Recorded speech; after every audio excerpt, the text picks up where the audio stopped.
김대리의 하루. 김대리는 스마트폰의 알람 소리에 깨어나서 아침을 시작합니다. 눈을 뜨고 제일 먼저 스마트폰을 열어서 오늘의 날씨를 체크합니다. 오늘 날씨가 올해 들어 제일 춥고 미세먼지도 최악이라 두터운 코트와 마스크를 준비합니다. 집을 나서면서 주식앱을 열어서 지난주에 산 주식이 올랐는지 확인도 하고 주식에 대해 궁금한 점이 생기면 다른 사용자의 의견을 듣기 위해 게시판에 글을 남깁니다. 회사로 가는 길에 주식 공부를 하다 보니 어느새 회사에 도착했습니다. 이번 주까지 끝내야 하는 마케팅 보고서를 작성하기 위해서 사무실 PC와 스마트폰을 동시에 사용하여 정보를 수집하고 작성합니다. 작성한 마케팅 보고서는 SNS에 업로드하여 홍보도 하고 카카오톡을 통해서 수시로 다른 사람들과 의견을 주고받습니다. 이렇게 하다 보니 퇴근 시간이 다 되었네요. 회사를 나와서 지하철을 향해 갑니다. 지하철을 향해 가면서 스마트폰으로 보지 못했던 지난 드라마를 시청합니다. 드라마 한 편이 끝날 때쯤 집에 도착합니다. 집에 도착해서 간단히 저녁을 먹고 김대리는 스마트폰으로 뉴스를 시청합니다. 자정이 되니 피곤이 몰려옵니다. 내일 일정을 위해 김대리는 잠자리에 듭니다. 김대리의 일상생활에서 확인한 것처럼 스마트폰은 우리 생활에 깊숙이 들어와 있습니다. 그중 SNS를 활용한 홍보나 마케팅도 점점 다양해지고 있는데요. 이러한 SNS를 마케팅의 한 도구로서 긍정적인 시너지를 일으키려면 어떻게 해야 할까요? 이번 시간에는 SNS 중 사용자가 가장 많은 인스타그램을 활용한 디지털 마케팅에 대해 살펴보겠습니다.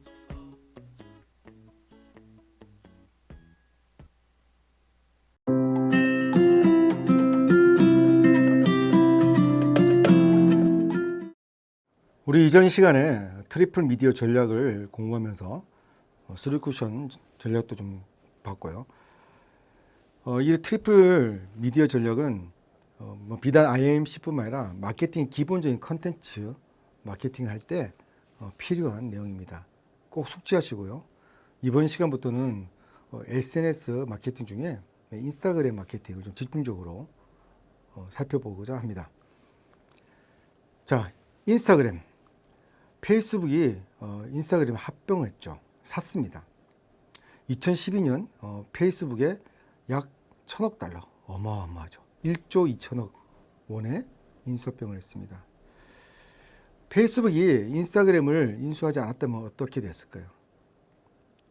여러분 플랫폼 개념 아시죠? 많은 사람들이 사용하는 그 서비스. 여러분 요즘에는 페이스북보다 인스타그램을 사람들이 더 많이 씁니다. 그리고 인스타그램이 또 20대, 30대, 또 특히 젊은 여성분들이 많이 씁니다.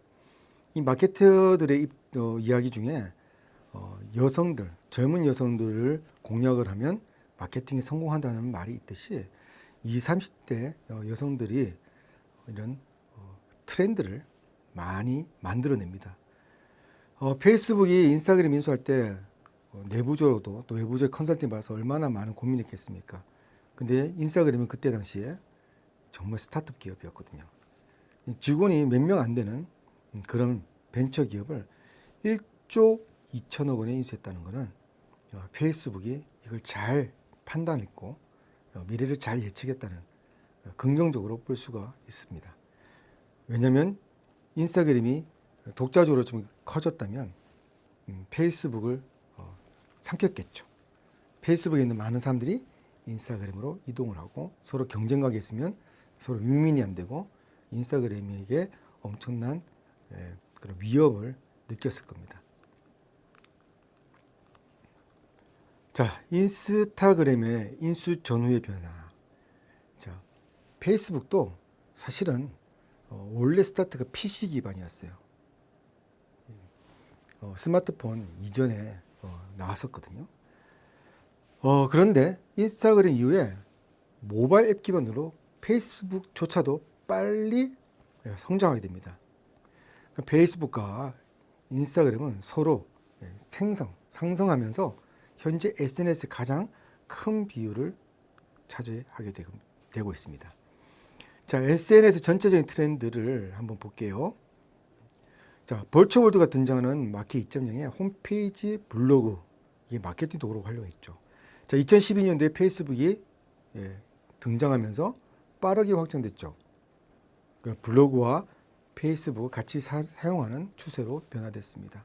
2014년도에는 페이스북이 인스타그램을 인수한 이래 페이스북과 인스타그램이 꾸준히 사용하게 되어지고요. 2016년도에는 인스타그램이 비약적으로 폭발적으로 사용자가 증가됩니다.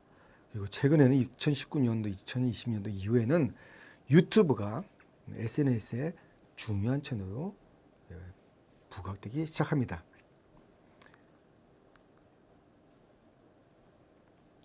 자, SNS 채널의 마케팅 활용 한번 살펴볼게요.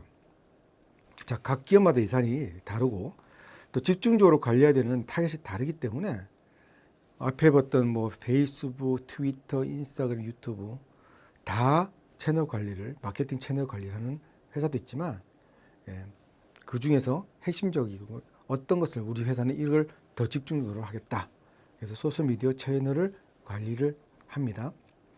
왜냐하면 SNS 성격이 다 다르죠. 우리 회사의 성격과 가장 잘 맞는 코어 채널 하나 두고 나머지는 조금 좀 신경을 덜 쓰는, 좀 가볍게 사용하는 그런 전략들이 있습니다. 자, 이때 우리가 좀 생각해야 되는 그런 용어가 있는데 컨텐츠 밀러링이 있고요. OSMU, 컨텐츠 밀러링이 있고요. OSMU, One Source Multi Use, 이 두 가지 개념이 있습니다. 자, 컨텐츠 밀러는 뭡니까? 거울입니다. 말 그대로 하나의 컨텐츠를 다른 채널 그대로 컨트롤 C, 컨트롤 V 같이 카피 페이스트 아니면 원래 있는 그 URL을 그대로 카피해서 올리는 그냥 거울과 같이 하는 것이 컨텐츠 미러링입니다. 컨텐츠 미러링은 어떻습니까? 관련 입장에서 소셜 마케터, 회사에는 소셜 마케터 아니면 외접체가 상당히 쉽죠. 하나 컨텐츠 잘 만들어서 계속 카피 페이스트하고 똑같이 올리면 되는 거예요. 인스타그램에 그런 포스트 하나 올리는 게 요즘에 페이스북에 자동으로 연결되듯이 그렇게 자동으로 올리고 똑같은 컨텐츠가 올라가는 거죠. 자, 한 개의 코어 채널을 선택하고 우리 회사에서 집중하고 있는 컨텐츠 타겟이 많이 쓰는 채널을 선택해서 컨텐츠 미러링을 많이 합니다. 자, 인스타그램에는 전략적인 컨텐츠를 올리고 그 채널 중심으로 운영한다 칩시다. 인스타그램에 80% 이상 영향을 쓰고요. 그 외에는 뭐 예를 페이스북, 트위터 같은 유튜브 같은 데는 인스타그램에서 만든 컨텐츠 그대로 올립니다. 반면 OSMU, One Source Multi Use는 같은 소스의 여러 가지 멀티 유즈 약간 컨텐츠 미러링과 비슷한 느낌이지만 약간 틀립니다. 하나의 소스를 여러 가지 채널로 변형시켜서 다르게 올리는 거예요. 하나의 컨텐츠 만들고 링크를 통해서 확산하거나 컨텐츠를 바꾸자 그대로 올리는 게 컨텐츠 미러링이면 각 채널마다 채널에 맞게끔 변형을 시켜서 올리는 게 OSMU입니다. 자, 컨텐츠 미러링, OSMU. 자, 하나의 기획안으로 유튜브, 블로그, 인스타그램, 페이스북 다 다르죠. 그래서 그 OSMU 같은 경우는 유튜브에 올릴 때는 사진이나 이런 것이 아니기 때문에 OSMU로 다시 편집을 해서 동영상을 해서 올려야 됩니다. 블로그 같은 경우는 텍스트에서 많이 올리고요. 인스타그램은 이미지에 더 많이 해서 올리는 거죠. 그래서 관리하는 입장에서 어떻습니까? 피곤하죠. 그만큼 또 예산이 많이 들어가고 컨텐츠를 관리하는 또 디자인을 입히는 것들 다 예산과 시간적으로 많이 소모가 됩니다. 컨텐츠 미러링과 OSMU 중에 어떤 것이 좀 더 효과적이고 좀 더 탁월할까요? 100%다 그렇다고 말할 수 없지만 대부분 당연히 시간과 노력을 많이 들고 예산을 많이 투입한 OSMU, 원소스 멀티 유즈 쪽으로 더 효과가 있다고 볼 수가 있죠. 왜냐하면 각 채널, 미디어 채널의 특색에 따라서 다르게 맞게끔 표현하기 때문이죠.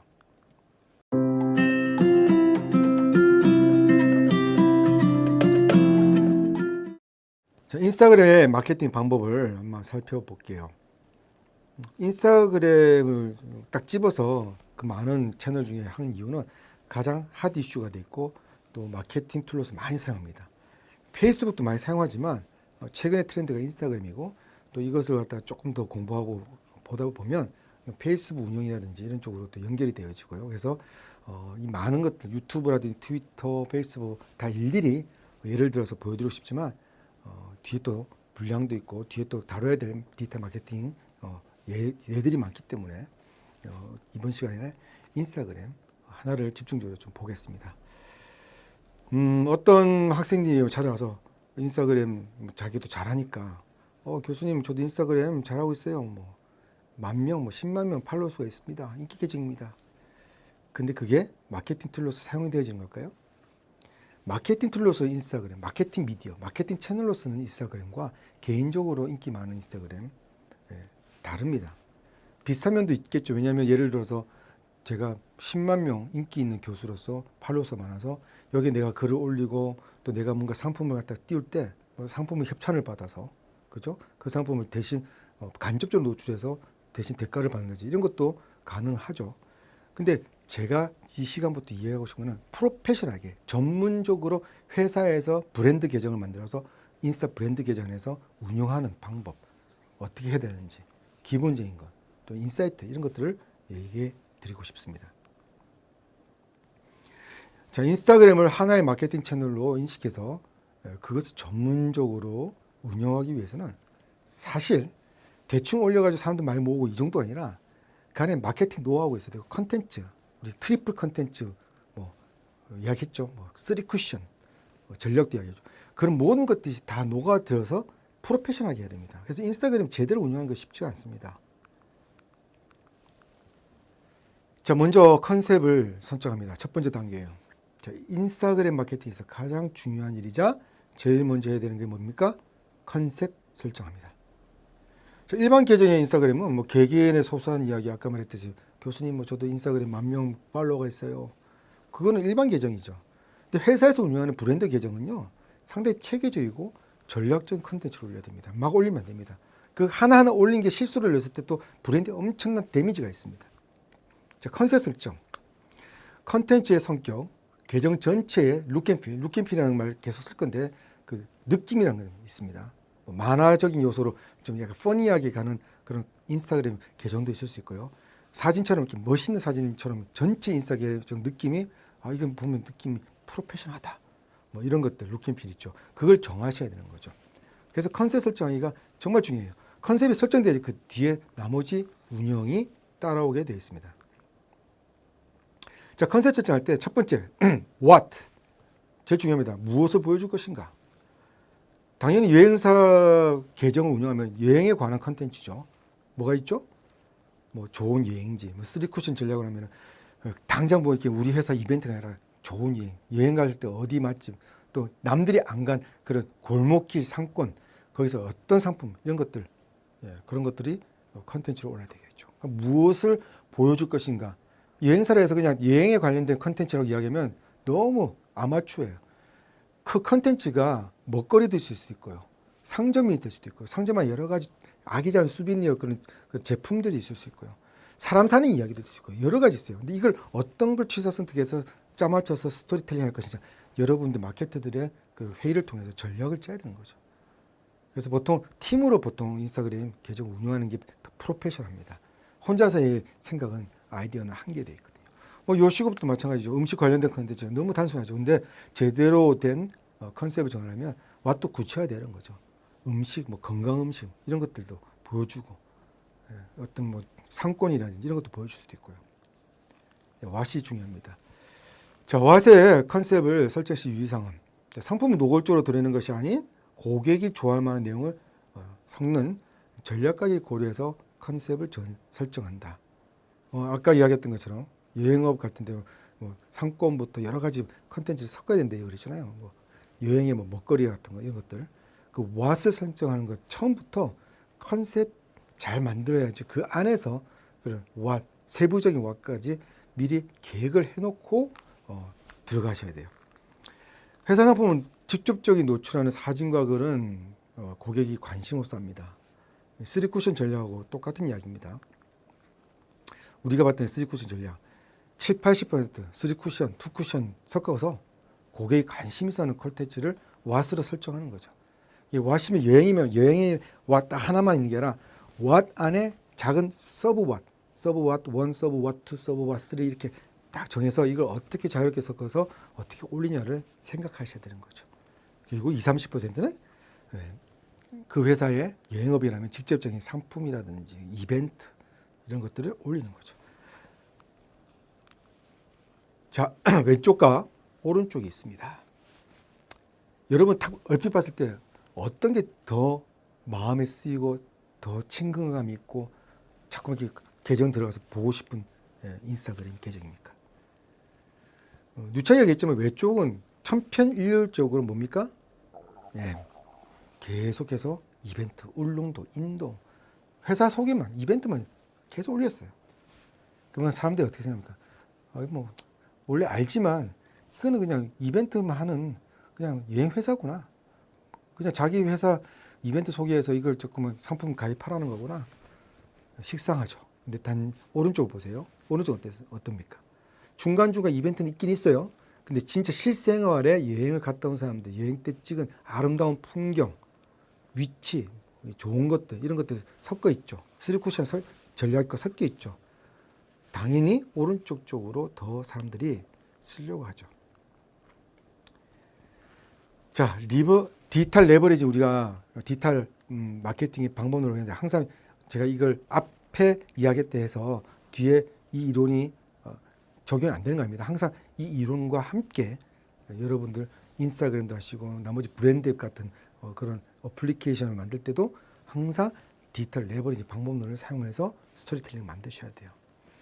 마찬가지입니다. 왓 할 때도 시나리오를 적으셔야 되잖아요. 어떻게 돼요? 디지털 레버리지 써야 되는 거죠. 첫 번째 컨텐츠 스토리텔링 방법론 핫 아이디에이션과 콜드 아이디에이션을 활용해서 여행이면 여행에 대한 그 아이디에이션을 디지털 레버리지 방법을 통해서 시나리오 여러 개 뽑아내고 그걸 이렇게 유기적으로 섞어서 전략적으로 노출시키는 겁니다. 인스타그램 계정에 무엇을 올릴까? 이게 왓이죠. 우리 회사 인스타그램 계정에 올릴 컨텐츠를 키워드별로 설정하고 그리고 그걸 갖다가 연결해서 콜드 아이디에이션을 통해서 시나리오를 도출해서 월요일은 이걸 올리고 수요일은 이걸 올리고 이렇게 전략을 짜는 거죠. 자, 두 번째로는 하우입니다. 하우는 왓이 설정되고 컨셉에 다 되면 그게 맞는 룩앤필을 만드는 게 하우입니다. 자, 룩앤필이란 말은 사실 디자이너들이 많이 쓰는 거죠. 저도 옛날에 상품 전략할 때 상품 전략은 디자인부터 개발, 마케팅까지 다 총괄했어야 되는데 디자인하고 대할 때는 약간 일반적인 그런 사람들하고 좀 틀립니다. 그분들은 되게 그 감각적이고 디자인적인 어떤 느낌이 있는데 그 느낌을 뭔가 눈으로 표현하고 뭐 이런 것들이 말로는 잘 설명 안 되지만 그래서 저도 어떤 휴대폰의 어떤 외관을 기획을 할 때 알마니의 정장과 뭐 베르사체의 정장, 그다음에 휴고보스의 어떤 박시하고 정장 느낌 되는 그걸 딱 보여주면서 이번 휴대폰 모형은 약간 휴고보스의 그 남성적인 것보다 알마니의 약간 새끈하고 이렇게 늘씬한 이런 느낌으로 폰을 기회해 주십시오 하고 이렇게 디자인 디스크립션을 갖다가 쭉 적는데 예를 많이 듭니다. 이와 같이 그 느낌, 계정의 느낌, 그게 룩앤필이에요. 색감, 이미지, 시각적인 것들. 이게 타 브랜드와 구별 가능한 그 시각적인 언어를 룩앤필이라고 합니다. 여행 계정을 우리가 브랜드 계정을 만들었다. 그럼 그건 케이스 바이 케이스지만 보통 여행할 때는 뭔가 활기차고 기분 좋고 뭔가 푸른색 느낌이 나지 않나요? 무겁지 않게 밝은 쪽의 룩앤필을 가져가야 됩니다. 대신 또 여행 중에 또 밝은 쪽이 아닌 그런 컨셉을 만들 때 또 그렇게 전문적으로 할 수도 있지만 이렇게 밝은 쪽으로 할 수도 있고요. 예를 들어서 어떤 전문 의사 병원을 갖다가 예를 들어서 인스타그램 마케팅 한다 그러면 전문의 느낌이 난다 할 때 맨날 밝을 수는 없잖아요. 뭔가 무게감 있게 약간 다크톤을 써서 이 사람이 진짜 전문적으로 프로페셔널하게 보이는 흑백 톤도 쓰고 그렇게 하는 것이 룩앤필입니다. 그래서 룩앤필은 컨셉과 어울리게 여러 가지로 고객의 머릿속에 그걸 딱 브랜딩하는 하나의 툴입니다. 한번 예를 볼까요? 왼쪽, 중간, 오른쪽. 저 왼쪽은 만화를 많이 썼어요. 이것도 효과가 있습니다.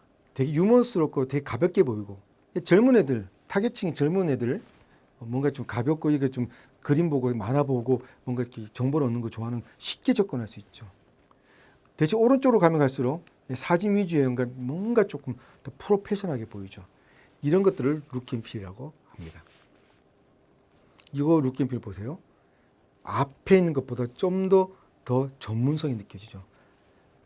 자, 그거는 인스타그램 계정을 운영하는 왓의 컨셉에 따라서 밝고 가볍게 또 유아스럽게 유치스럽게 갈 수도 있고 무겁게 전문스럽게 갈 수도 있고. 근데 중요한 것, 앞에 가벼운 것과 무거운 것들이 중간중간 막 섞여 있다. 어떻게 해야 되겠습니까? 예, 저는 권장하고 싶지 않습니다. 전체 인스타그램의 what과 how, 룩앤필을 완전히 망가뜨리는 거죠. 자, 룩앤필 설정 시 고려할 점. 계정의 전체 분위기를 설정하십시오. 유머러스하게 할 건지 가볍게 갈 것인지 아니 점잖게 갈 것인지. 분위기를 설정을 제대로 하고 섞지 마십시오. 고객이 혼란스럽지 않게끔 하셔야 됩니다. 그 다음에 방향성. 꾸준히 올리는 사진과 동영상들이 방향성이 일관성 있게 가야 됩니다. 생뚱맞게 갑자기 극과 극인 것들이 글자가 올라온다든지 그림이 올라오면 별로 바람직하지 않습니다. 사진과 동영상 한 컷 안에 스토리텔링도 중요하지만 전체적인 스토리텔링 또한 매우 중요합니다. 그래서 인스타그램은 이렇게 정해져 있거든요. 오른쪽 몇 칸 밑에 몇 개 밑에 쭉 넣어야 되는데 이 전체 배열의 스토리텔링도 중요하다는 거죠. 자, 인스타그램이 페이스북에서 주의할 점은 한번 올린 컨텐츠는 내리지 않아야 됩니다. 왜 그럴까요? 한번 올렸잖아요. 사람들 다 봤어요. 그리고 많이 봤다고 그러면 더더구나 내릴 수가 없습니다. 처음부터 계정 전체가 가져야 할 스토리텔링을 선정해서 하나씩 실수 없이 체계적으로 올려야 됩니다. 그래서 이게 사실은 깊이 들어가면 들어갈수록 인스타그램, 페이스북 이런 미디어를 활용한 디지털 마케팅이 쉽지는 않습니다. 전문적인 영역이죠. 자, 세 번째 표현법입니다. 계정 컨셉트에 맞는 표현법에 따라서 전략이 수립됩니다. 만화로 표현할 수도 있고요. 또 실제로 찍은 사진이 같이 이렇게 라이트하게 할 수도 있고요. 아니면 동영상 짧게 해서 올 수도 있고요. 뉴스레터 같은 것처럼 좋은 정보의 이미지를 깔끔하게 편집해서 이렇게 올릴 수도 있고요. 방법 여러 가지입니다. 이 표현법도 많지는 않지만 어느 정도 다양하기 때문에 어떻게 섞을 것인지 어떻게 일괄적으로 할 것인지 미리 계획을 하시고 해야 됩니다. 그래서 보통 인스타그램 못하는 외주업체 맡긴다든지 어떻게 하다 보면 중국단말을 올리고 그것도 전문적으로 볼 수 있는 눈이 없기 때문에 그냥 하는구나. 그렇지만 제대로 들어가게 되면 이 하나하나 신경 쓸 것이 굉장히 많다는 거죠. 자, 유의할 점이 있습니다. 인스타그램의 특징이 시각적인 거 하나 텍스트 무시하면 안 됩니다. 분명히 텍스트도 들어갑니다. 특히 뒤에서 이야기하는 해시태그는 당연히 들어가죠. 해시태그 상당히 중요하고요. 사진 위주지만 중요하게 한 번 딱딱 한 단어 아니면 한 센텐스 들어가는 그 메시지가 섞어서 들어갈 때 그 메시지는 여러분 되게 중요합니다. 왜 굳이 카피라이터가 필요하겠습니까? 이 메시지가 그 사진과 딱 맞춰서 자막 같은 거 하나 딱 들어갈 때 상당히 임팩트 있게 들어가야 되는 거죠. 그래서 인스타그램이 주로 시각적인 거지만 메시지를 무시하지 말라는 얘기를 하고 싶습니다.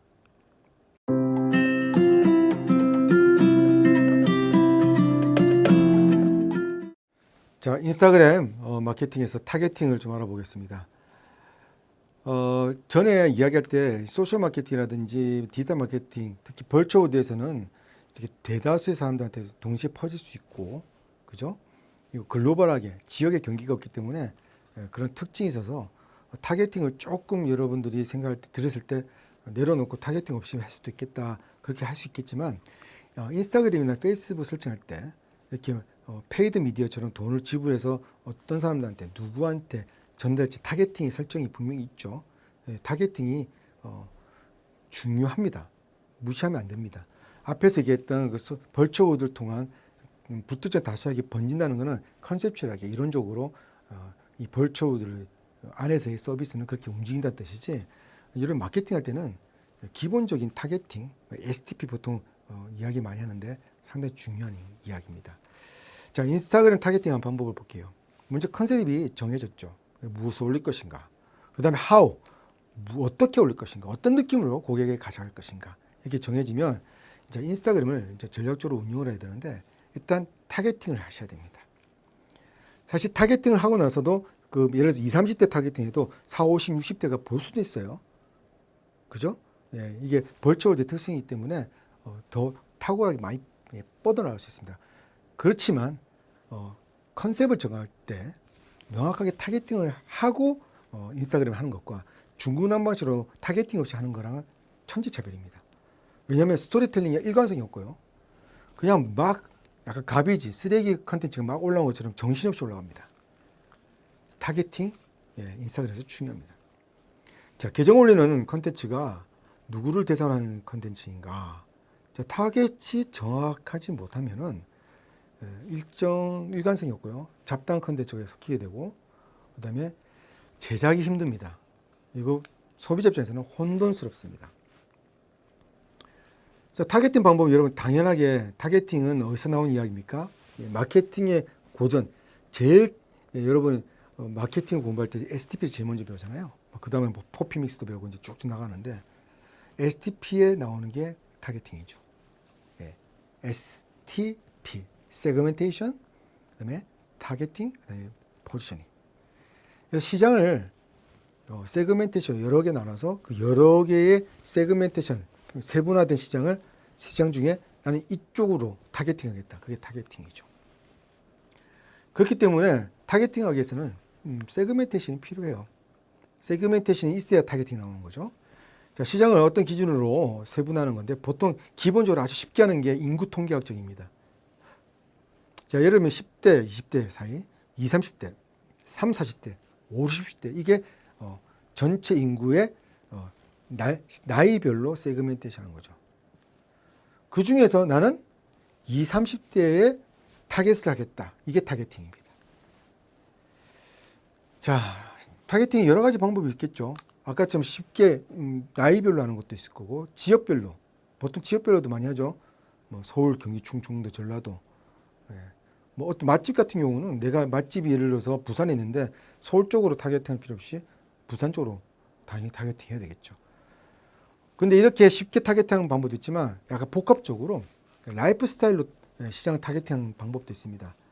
세그멘트 중에 뭐 학생, 직장, 주부, 뭐 비즈니스맨 뭐 이렇게 섞어서 나는 주부한테 집중적으로 공격하겠다. 이렇게 뭐 단순한 나이와 지역적이 아닌 그런 세그멘테이션이 있다는 거죠. 자, 그렇게 세그멘테이션이 이루어지고 타겟팅이 되지만 그 타겟팅 했던 그 우리 계정이 누구에게 집중적으로 노출시킬 것인가, 어떤 라이프 사람들에게 다가갈 것인가, 이게 포지셔닝입니다.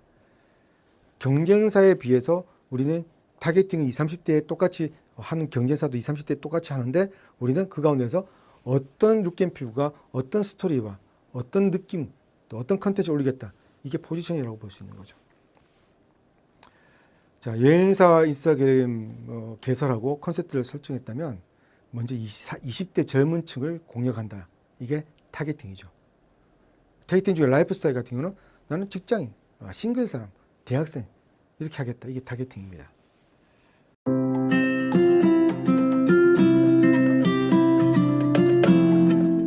자, 앞에서 우리가 인스타그램에 룩앤필도 받고 컨셉도 정했고 그리고 우리가 다 했다면 자, 이제는 실질적으로 어떻게 인스타그램을 운영할 것인가, 인스타 마케팅 어떻게 할 것인가 한번 볼게요. 자, 첫 번째로 계획표를 만들어야 됩니다, 여러분. 인스타그램 마케팅 할 때 대충 계획 없이 생각날 때 아이디어 떠오를 때마다 컨텐츠 미리 만들어 놓고 대충 올리든지 아니면은 컨텐츠 만들기 힘드니까 컨텐츠가 떠오를 때마다 중간적으로 올리겠다. 이렇게 하시면 좀 힘듭니다. 소셜미디어, 소셜마케팅한테 가장 중요한 브랜딩 원칙이 뭐였습니까? 꾸준히, 반복적으로, 자주, 근데 꾸준히 일주일에 몇 번 올지를 여러분의 리소스에 맞게끔 정하셔야 됩니다.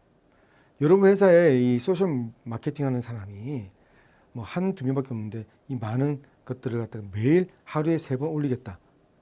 그 컨텐츠 하나 만드는 게 쉽지 않습니다. 사진도 찍어야 되고 편집해야 되고요. 그 안에 스토리텔링에서 문구도 잘 적어야 되고 해시태그도 잘 해야 되고요. 쉽지 않습니다.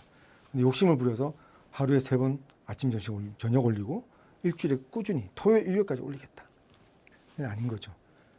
자, 콘텐츠 운영표를 작성해야 됩니다. 일주일에 몇 번, 어떤 요일에 몇 번, 어떤 요일, 몇 시에 올릴지, 그리고 강달제에 어떤 콘텐츠를 올릴지를 계획을 하셔야 됩니다. 제가 하나 예를 보냈는데요. 이제 앞에 여행에 대해서 이야기를 했으니까 자, 여행에 대해서 이야기한다면 자, 왼쪽에 기본 정보, 맛집, 사진 스팟, 여행지 팁, 감성 사진, 광고. 광고는 어차피 몬쿠션 같은 거죠. 나머지 기본 정보 약간 2쿠션. 우리 3쿠션 전략이 하는 겁니다. 지금 현지 맛집 이런 건 약간 3쿠션. 사진 같은 경우는 2쿠션 정도. 자, 이렇게 3쿠션 전략을 잘 선택하고 스토리텔링을 잘 디지털 레버리징 방법을 통해서 여러분 팀원들과 핫 아이디에이션, 콜드 아이디에이션 통해서 이렇게 잘 만들어지면 자, 여러분 뭘 많이 제일 올려야 되겠어요? 3쿠션 많이 올려야 되겠죠. 그 다음에 광고 같은 원쿠션 직접적인 거는 중간중간 올려야 되겠죠. 그걸 갖다가 한 달표로 오른쪽에처럼 만들어내는 겁니다. 그래서 기본 정보는 뭐 여행의 루트라든지 여행 국가, 교통편, 기본적으로 우리가 꼭 필요한 인포메이션을 올리는 그런 컨텐츠고요.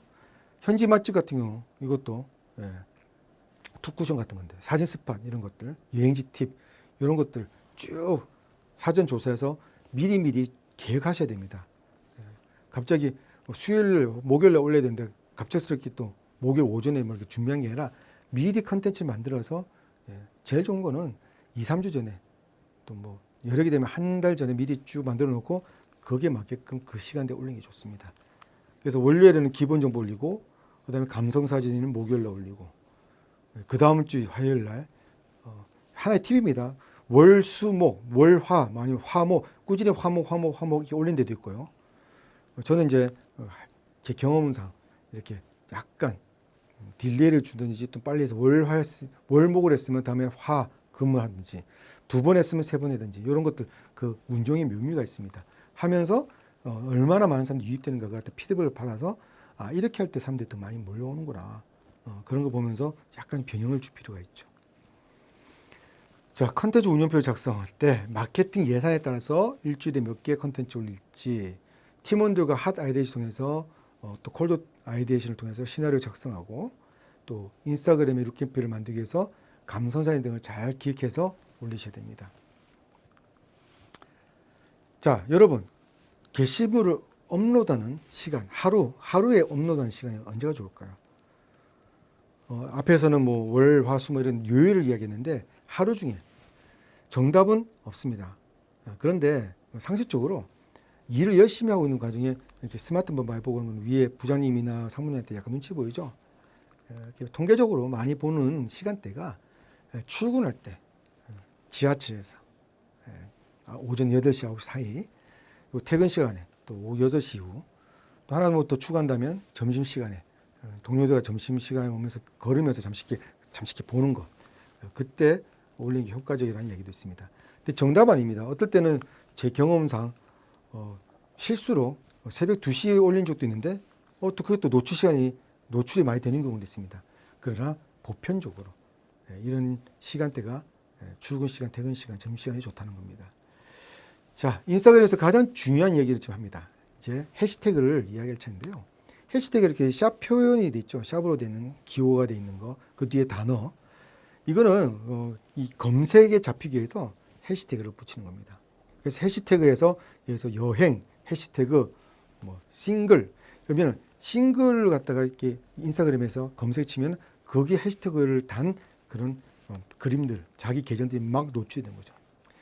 인스타그램을 해놓고 인스타그램 목적이 뭡니까? 사람들한테 많이 노출하고 자기 상품을 알리는 건데 해시태그를 붙이지 않고 올렸다. 아무 쓸데가 없는 거죠. 그래서 해시태그는 상당히 중요합니다. 자, 해시태그의 구분, 검색 영역의 해시태그. 자, 검색 영역에서 단어를 넣었을 때 그와 연관된 단어들이 나열되는 게 검색 영역의 해시태그입니다.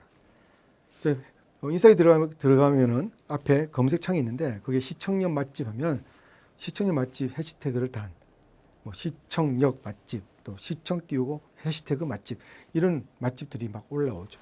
그건 검색 영역의 해시태그입니다. 자, 둘러보기 영역의 해시태그는 사용자가 찾고자 하는 단어를 입력하지 않아도 인스타그램에서 자체적으로 알고리즘을 통해 사용자가 관심 있을 것 같은 콘텐츠를 노출시켜주는 게 둘러보기 영역의 해시태그입니다. 여러분 인스타그램에 들어가서 처음에 딱 접속해서 홈으로 들어가면 자기가 관심 있는 그런 사진들이 쫙 나열되어 있습니다. 해시태그에 무슨 검색을 넣은 것이 아니라 쭉 올라와 있죠. 이거는 인스타그램이 발전을 거듭하면서 그 빅데이터를 분석해서 이 당신이 관심 있어 만한 그런 컨텐츠를 사진을 막 노출하는 거죠. 그래서 아이 사진 같은 것들, 육아 같은 것들을 많이 찾으면 희한하게도 내 인스타그램의 첫 번째 그 홈페이지 버튼, 그 홈 아이콘을 클릭하면 애기 사진 아니면 분유 사진 이런 상품들 사진들이 막 올라옵니다. 그래서 둘러보기 영역에 올라오는 컨텐츠가 상당히 중요한 컨텐츠입니다. 왜냐하면 이게 노출시키는 것이 실적이고 이 노출시키기 위해서 꾸준하게 그 기업들이 활동을 하고 어떤 사람이 육아에 관심 있다 그러면 그 홈에 자기 상품과 자기 그런 그림들이 막 올라오게끔 하는 것. 그래서 둘러보기 영역의 해시태그는 상당히 중요하고 전문가들이 잘 인스타그램 운영했을 때 이게 이렇게 홈에 노출되는 거죠. 자, 둘러보기 영역의 콘텐츠가 올라오게 하려면 상당히 노력을 많이 해야 되는데 꾸준히 이야기했죠. 꾸준히 반복적으로 콘텐츠의 컨셉에 맞는 해시태그를 일관성 있게 붙여서 반복적으로 올려야 됩니다. 아까도 똑같은 이야기인데 A라는 그 주부가 육아에 관심이 많은데 자기 육아에서 뭐 이렇게 검색에 치지 않더라도 자기 홈페이지 첫 번째 페이지 인스타그램에 그런 자기 상품들 B, C, D, E, F 그런 육아 관련된 인스타그램 사진도 올라오면 그 B, C, D, F의 그 회사 뭐 기저귀 회사라든지 분유 회사 이런 회사들이 꾸준히 해시태그를 육아 해시태그, 아이 해시태그, 뭐 주부 이런 해시태그 꾸준하게 달아가지고 계속 자기 계정에 그 그림과 그런 것들 컨텐츠를 올려야 되는 거죠. 그렇게 하면 그것이 계속 시간이 돼서 쌓이다 보면 그것이 이제 노출이 많이 되고 많은 사람들이 검색이 잡히다 보면 그 육아에 관심이 있어 하는 그 개인의 계정의 첫 번째 둘러보기에 자연스럽게 띄워지는 거죠. 그래서 많은 기업들이 이 첫 번째 띄우기 위해서 꾸준하게 올리는 게 중요합니다. 자, 커뮤니케이션 해시태그는요, 편리하게 소통하기 위한 태그입니다. 프로페셔널 계정에서 해시태그는 일반 계정과 같이 평이한 해시태그와 연동할 때 조심스럽게 접근해야 됩니다. 자, 고객들에게 친근감 있게 하기 위해서 간혹 쓸 수 있지만 너무 자주 반복되게 쓰면은 회사 계정인지 일반 계정인지 헷갈립니다. 앞에서 우리 인스타그램 이야기할 때 교수님 저도 10,000명, 10만 명 팔로워가 있어요. 근데 비즈니스 브랜드 계정은 아니잖아요. 해시태그를 할 때 자기가 뭐 여행사 어떤 해시태그를 사용해서 인스타를 운영한다 그러면 여행, 뭐 맛집, 뭐 이런 것들 그 단어 해시태그 자체가 그 컨셉에 맞게 가야 되는데 일반적인 소통 해시태그는 뭐 오늘, 나 심심 아주 그냥 일반적인 그런 인스타그램에서 개인적으로 사용하는 그런 단어 있잖아요. 그런 단어들을 간혹 쓸 수는 있어요. 왜냐하면 약간 후킹이죠. 나 친근감 있게 이런 단어를 써서 일상, 심심, 심심할 때 들어올 수 있겠구나 이 사람들이. 그래서 얻어 걸리는 거죠. 심심할 때 어떤 단어를 쳐가지고 뭔가를 좀 재미있는 걸 찾고 싶은데 우리 여행 그런 인스타그램이 걸렸어. 그래서 좋은 효과도 있지만 매번 반복해서 심심, 나 심심, 무료 뭐 이런 거 계속 쓰면 이게 일반 계정인지 전체적인 컨셉이 흐트러 버리는 거죠. 그거는 바람직하지 않다는 이야기입니다. 자, 블렌디드 해시태그는 이벤트 해시태그 같이 많이 사용하는데요. 예를 들면 뭐 땡땡 화장품, 뭐 땡땡 이벤트를 많이 쓰죠. 뭐 땡땡 전자제품 뻔뻔 이벤트 이렇게 이벤트 해시태그와 함께 많이 사용하는 게 블렌디드 해시태그입니다. 궁극적인 목표는 뭐겠습니까? 일회성 이벤트가 아니라 꾸준한 인스타그램 마케팅 통해서 이 브랜드 해시태그가 검색되고 그 개인의 계정에 유입되도록 하는 거죠. 그래서 한 번씩 해시태그에 이벤트 이런 거 쓸 때 또 이벤트라는 단어가 또 임팩트가 있기 때문에 사람들이 많이 찾고 할 수도 있거든요. 그걸 이제 이 블렌디드 해시태그로 이야기합니다. 자, 해시태그 붙이는 법. 해시태그 이렇게 샵 버튼이 있고 뒤에다가 단어를 많이 붙이는 게 그냥 일반적으로 해시태그 붙이는 거죠. 예. 근데 해시태그를 잘못 붙이면요. 단어 선택이죠. 고객에게 많이 유입이 되고 잘못 붙이면 어떻게 해요? 고객이 놓치면 안 됩니다. 예. 어떤 단어를 붙이냐? 되게 심플하게 느껴지죠. 샵 뒤에 단어 붙이는 건데 그 단어를 어떤 단어를 쓴 것이 그게 실력이죠. 예. 처음부터 독특한 키워드나 창의적인 단어를 쓰면 뭔가 좀 신선해 보이죠. 그렇다고 그 신선한 단어를 사람들이 많이 찾느냐? 찾지 않습니다. 이걸 잘 운용해야 됩니다. 섞어서요. 처음에 보편적인 것들을 쓰면서 여행사면은 여행에 대한 해시태그, 관련된 해시태그, 그 단어들이 있어요. 예, 그 단어들을 잘 유기적으로 조합해서 사용해야 됩니다. 자, 해시태그를 붙이는 거는 이거는 사실 마케팅 전략입니다. 예, 컨텐츠 컨셉에 맞게 핵심 키워드를 사용해야 되죠. 자, 여행 컨텐츠는 당연히 여행, 그죠? 근데 여행을 썼다. 단점 뭡니까? 너무 범위가 넓죠. 그럼 어떻게 돼요? 보다 구체적인 해시태그를 사용해야 되죠. 그러면 무슨 여행, 남해 여행, 부산 여행 이런 식으로 좀 구체화되는 게 좋습니다. 해시태그를 많이 붙인다 해서 뭐 100개 해시태그 다고 이런 거 바람직하지 않습니다. 인스타그램 알고리즘이 있기 때문에 어느 적정선의 그 단어 나열이 있거든요. 거기에 맞게끔 단어 하나를 소중하게 선택을 하셔야 됩니다. 자, 해시태그 붙이는 방법. 우리 디지털 레버리지 배웠으니까 디지털 레버리지 한번 사용해 볼까요? 자, 핫 아이디어를 통해서 키워드가 나오죠. 그 키워드가 뭐예요? 그게 해시태그가 될 수 있다는 거죠. 독특한 해시태그가 될 수 있다는 거죠. 처음에 여행이면 여행에 맞는 보편적인 해시태그와 동시에 핫 아이디어를 통해서 독특하게 나온 단어를 써가지고 고객의 반응을 보는 겁니다. 고객이 많이 유입된다. 그럼 그 해시태그를 그 다음 계속 꾸준히 사용하고 섞어서 사용하고. 그죠? 반응이 안 좋으면 그 해시태그는 이제 안 쓰고, 예. 또 그 해시태그 뒤에 다른 해시태그를 붙이다든지, 그럼 그 해시태그 비슷한 단어를 넣는다든지, 그래서 계속 모니터링 해보는 겁니다. 단시간에 해시태그를 통해서 고객이 유입이 되는 게 아니고 꾸준히 해야 되고 반복해야 됩니다. 그래서 실제로 인스타그램이라든지 이런 소셜미디어, 뭐 페이스북이나 이런 걸 잘 운영하는 뭐 업체라든지 전문가들은요, 이거 하나하나 엄청난 심려를 기울이고 이 포스터를 만들고 디자인 입혀야 되고 룩앤핏 해야 되고 상당히 전문적인 영역이죠. 매크로 돌려가지고 얼마큼 사람들이 왔어, 얼마큼 사람들이 이렇게 노출됐어. 그건 뒤에 가면 금방 뽀록 납니다. 어떻게 해야 됩니까? 꾸준하게 진실되게 좋은 콘텐츠를 해시태그를 잘 달아서 계속 올리는 것이 관건이죠. 또 하나 팁을 가르쳐 드린다면 여러분 해시태그 달 때 단어 이런 것도 찾기 너무 힘들죠. 핫 아이디에이션 통해서 여러 가지 단어를 찾아가지고 시범적으로 해봤는데 기본적으로 여행이면 여행에 맞는 기본적인 단어가 어떤 건가 그걸 하기 위해서는요. 인터넷에 하면 슈퍼 인플루언서들 뭐 소위 말하면 슈퍼 블로거라고 했죠. 옛날 과거에는 슈퍼 인플루언서의 인스타그램에 들어가서 그 조회수가 많은 그 사람들 해시태그를 어떤 거 다는 걸 보고 카피해가지고 저장해 놨다가 그걸 섞어서 쓰는 거죠. 그래서 여행이라고 하면 여행 검색창에서 입력을 해서 팔로워 수가 많고 브랜드가 되어 있는 많은 사람들이 찾는 계정에 들어가서 어떤 컨텐츠 약간 창조는 모방의 어머니라고 했죠. 그죠? 거꾸로 했구나. 모방 창조의 어머니라고 했죠.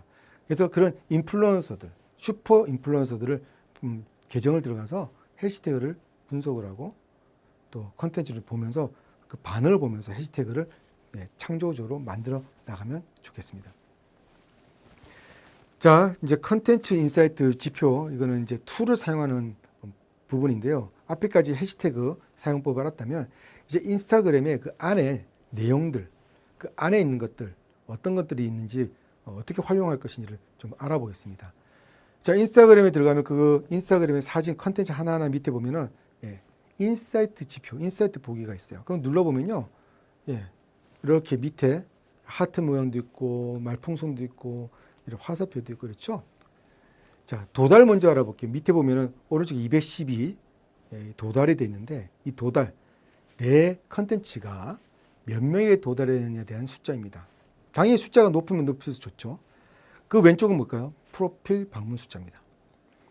자, 콘텐츠는 그냥 그 홈 일반 계정 홈에서 띄울 수도 있고 이렇게 검색해서 들어갈 수도 있죠.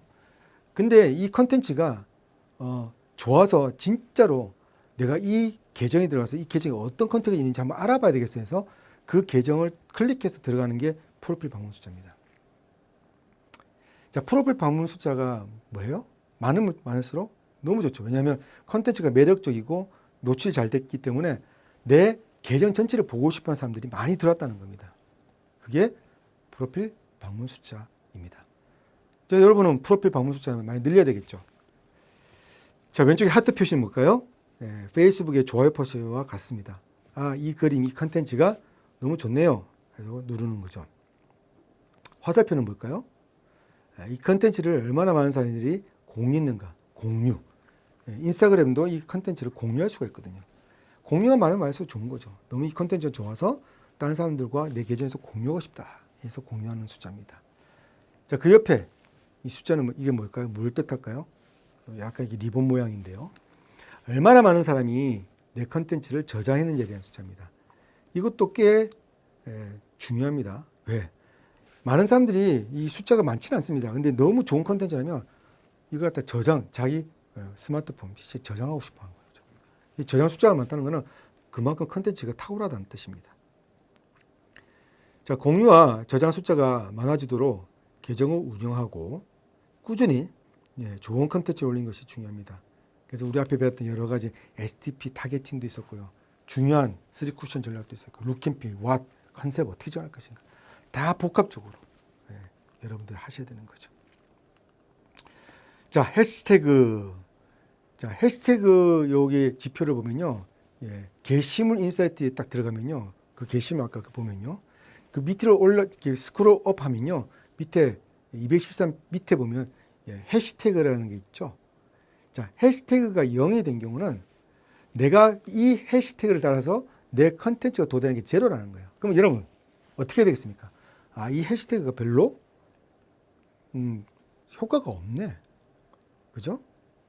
나를 팔로우하는 사람에게만 내 컨텐츠가 노출되고 당연하죠. 그 외에 새로운 사람들에게는 해시태그를 통해서 내 컨텐츠가 검색이 안 되고 있다는 거죠. 그러면 해시태그를 빨리 바꿔야 되죠. 그런 지표가 해시태그 지표입니다. 뭐 일일이 다 이야기하고 싶지만 이런 것도 중요한 것만 이야기하고 나머지 여러 번 쓰면 직관적으로 알 수 있는 내용입니다. 자, 인스타그램에서의 인사이트. 자, 여러분 인사이트 그 지표를 보면 방금까지 보였던 거는 그 한 컨텐츠에 대한 인사이트입니다. 그 밑에 인사이트 버튼 누르면 그 그림, 그 포스터, 그 사진에 대한 인사이트가 있는데 홈에 들어가서 여러분 계정 전체 인사이트 버튼이 또 따로 있어요. 그 인사이트가 두 개인 거죠. 자, 컨텐츠 기본 규격을 볼게요. 인스타그램 자유롭게 주로 사진 위주로 올리잖아요. 그래도 인스타그램이 계속 발전하고 있고 인스타그램 이 컨텐츠 올린 규격이 더 다양해졌습니다. 자, 첫 번째 이미지죠. 당연히 인스타그램은 그림, 사진 위주입니다. 자, 인스타그램의 기본 뼈대가 이미지입니다. 최근에는 하나의 사진을 모아서 전체 이미지를 만드는 시도도 있습니다. 두 번째, 동영상. 근데 동영상이 유튜브처럼 뭐 1시간, 2시간 이런 게 아니라 짧은 동영상입니다. 이 짧은 동영상을 모아서 유튜브 같은 효과를 낼 수 있는데 기본적으로 인스타그램은 이미지고요. 동영상도 압축해서 짧은 이미지로 여러분 보여주셔야 됩니다. 자, 세 번째 커머스입니다. 커머스는 똑같은 사진이나 동영상인데 굳이 이렇게 나눈 건 뭐냐면 이미지와 같은 사진이지만 노골적으로 상품을 소개하는 것을 커머스라고 표현합니다. 왼쪽 하단에 제품 보기 버튼을 만들어 가지고 거기에 클릭하면 더 자세한 상품 소개 구매할 수 있도록 하는 그런 기능입니다. 최근에 생긴 거죠. 자, 카드 뉴스, 카드 섹션이라고 하는데 일반 실사 사진이 아닌 텍스트 카드 형태. 어떻게 보면 파란 화면에 글자, 텍스트가 있는데 이게 여러 개 연결되면서 하나의 메시지를 주는 거. 이게 바로 카드 뉴스입니다. 카드 뉴스도 최근에 많이 사용하고 있죠. 왜요?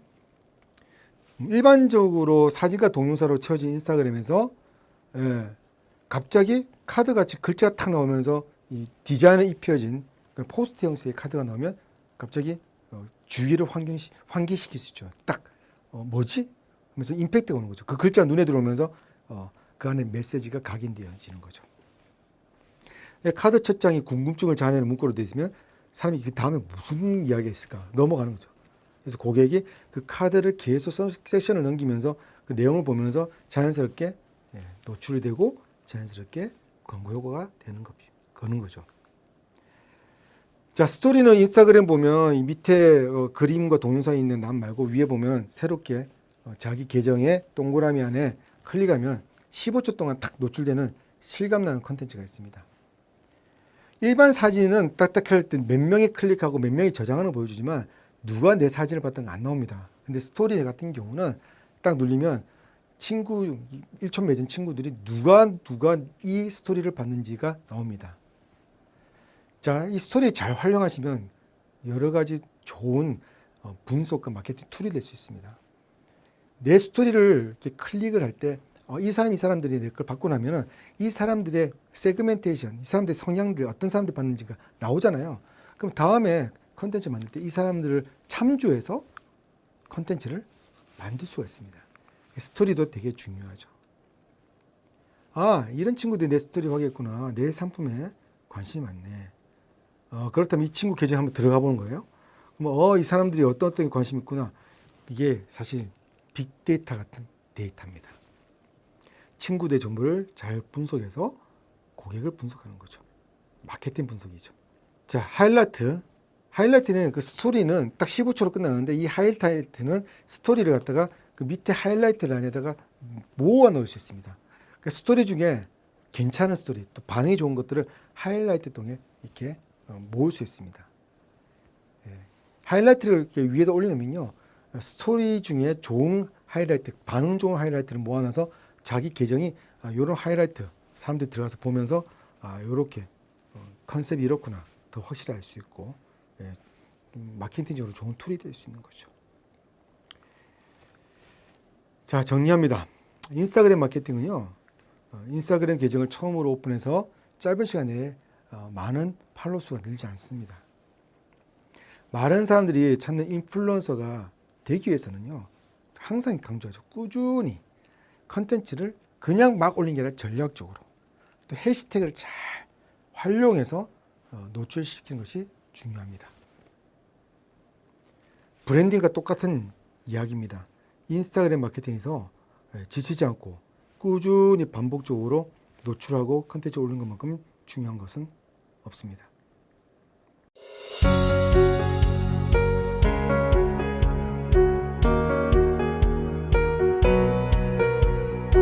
이것으로 학습을 모두 마쳤습니다. 수고하셨습니다.